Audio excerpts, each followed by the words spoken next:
प्यारे बच्चों, अस्सलाम वालेकुम वरहमतुल्लाहि वबरकातुहू। देखिए, ये 2 नंबर की एक्सरसाइज लिखा हुआ है, किसने किससे कहा। किसने किससे कहा, ये जुमला दिया गया है। आपको बताना ये है कि ये जुमला, ये बात किसने किससे कही है। क्या सारी मछलियाँ समुंदर के तह में छुप गईं? ये बात बादशाह ने कही है वज़ीर से। बादशाह ने ये बात वज़ीर से कही है। दूसरा है, अभी अभी एक मछेरा ताज़ा मछली लेकर हाजिर हुआ है, दारोगा ने कहा है बादशाह से।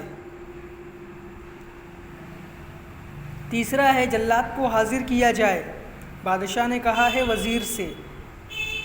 उसके बाद है, ज़रा ठहरो मेरा एक साथी और है, मछेरे ने कहा है वज़ीर से। फिर उसके बाद है 3 नंबर की एक्सरसाइज, दिए गए जुमलों पर सही या गलत का निशान लगाइए। जल्लाद ने पहले दरबान को 100 कोड़े लगाए, सही है कि गलत? ये गलत है। दूसरा है, मछेरा बहुत अक्लमंद था, सही है। बादशाह बहुत जालिम था, गलत है।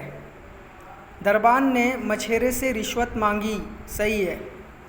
जल्लाद ने मछेरों को पूरी कुव्वत से कोड़े मारे, गलत है।